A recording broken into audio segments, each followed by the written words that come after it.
السلام علیکم ورحمۃ اللہ وبرکاتہ۔ آپ سب کیسے ہیں؟ امید کرتی ہوں آپ سب خیریت سے ہوں گے۔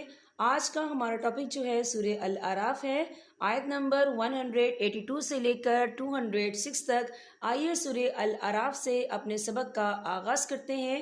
شروع کرتی ہوں اللہ تعالیٰ کے نام سے جو بڑا مہربان نہایت رحم والا ہے۔ ترجمہ: اور جن لوگوں نے ہماری آیتوں کو جھٹلایا ہے انہیں ہم اس طرح دھیرے دھیرے پکڑ میں لیں گے کہ انہیں پتہ بھی نہیں چلے گا، اور میں ان کو ڈھیل دیتا ہوں۔ یقین جانو کہ میری خفیہ تدبیر بڑی مضبوط ہے۔ بھلا کیا ان لوگوں نے سوچا نہیں کہ یہ صاحب جن سے ان کا سابقہ ہے، یعنی ان حضرت صلی اللہ علیہ وسلم، ان میں جنون کا کوئی شائبہ نہیں ہے، وہ اور کچھ نہیں بلکہ صاف صاف طریقے سے لوگوں کو متنبع کرنے والے ہیں۔ اور کیا ان لوگوں نے آسمانوں اور زمین کی سلطنت پر اور اللہ نے جو جو چیزیں پیدا کی ہیں ان پر غور نہیں کیا، اور یہ نہیں سوچا کہ شاید ان کا مقررہ وقت قریب ہی آ پہنچا ہو؟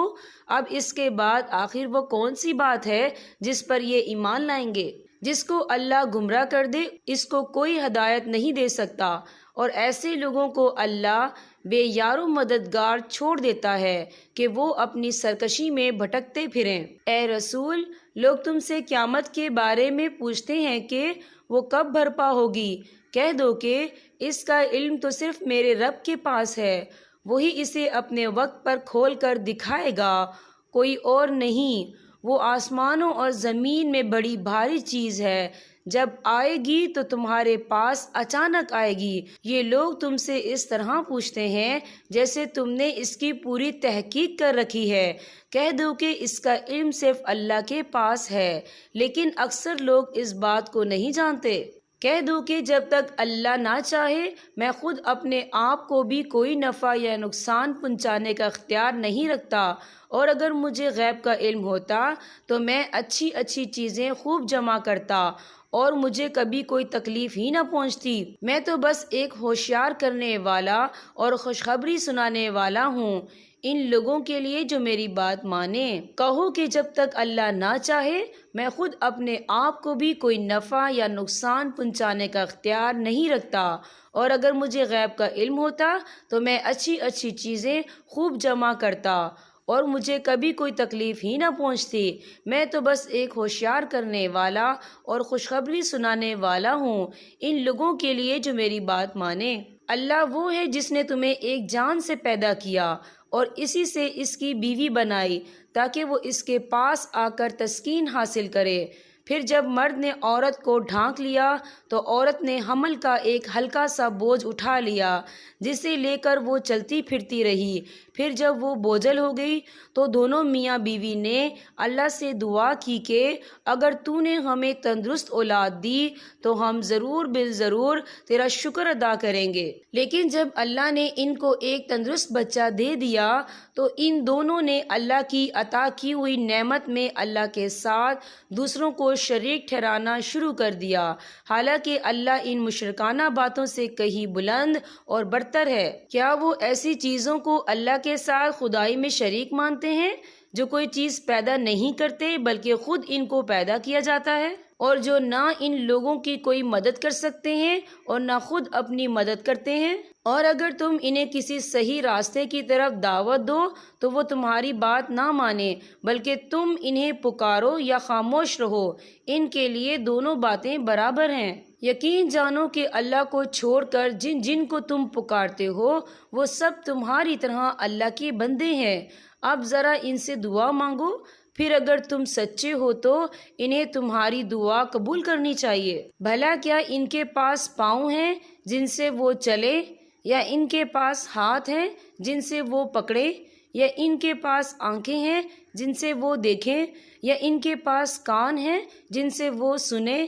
ان سے کہہ دو کہ تم ان سب دیوتاؤں کو بلا لاؤ جنہیں تم نے اللہ کا شریک بنا رکھا ہے، پھر میرے خلاف کوئی سازش کرو اور مجھے ذرا بھی مہلت نہ دو۔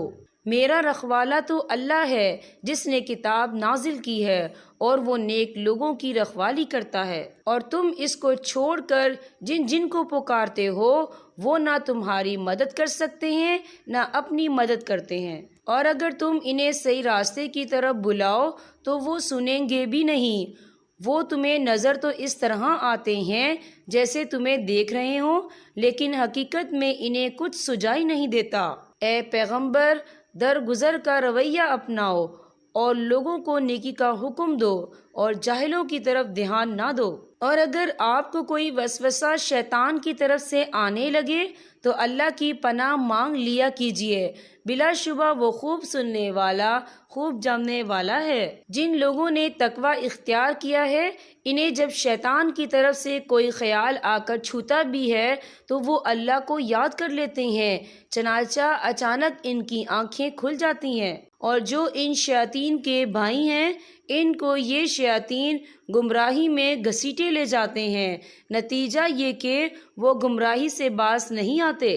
اور اے پیغمبر، جب تم ان کے سامنے ان کا منہ مانگا معجزہ پیش نہیں کرتے تو یہ کہتے ہیں کہ تم نے یہ معجزہ خود اپنی پسند سے کیوں نہ پیش کر دیا۔ کہہ دو کہ میں تو اسی بات کا اتباع کرتا ہوں جو میرے رب کی طرف سے وحی کے ذریعے مجھ تک پہنچائی جاتی ہے۔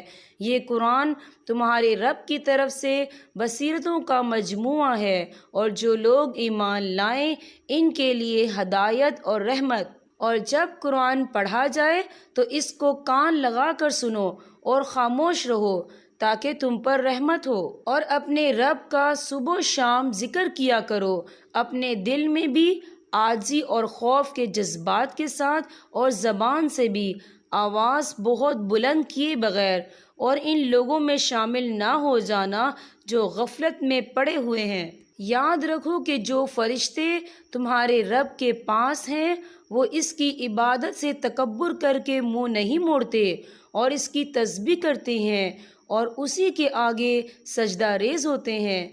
یہاں پر ہمارے سبق کا اختتام ہوتا ہے۔ اللہ پاک تمام امت مسلمہ کو قرآن پاک پڑھنے، سمجھنے اور اس پر عمل کرنے کی توفیق عطا فرمائے۔ اب میں آپ سے اجازت چاہوں گی۔ السلام علیکم ورحمۃ اللہ وبرکاتہ۔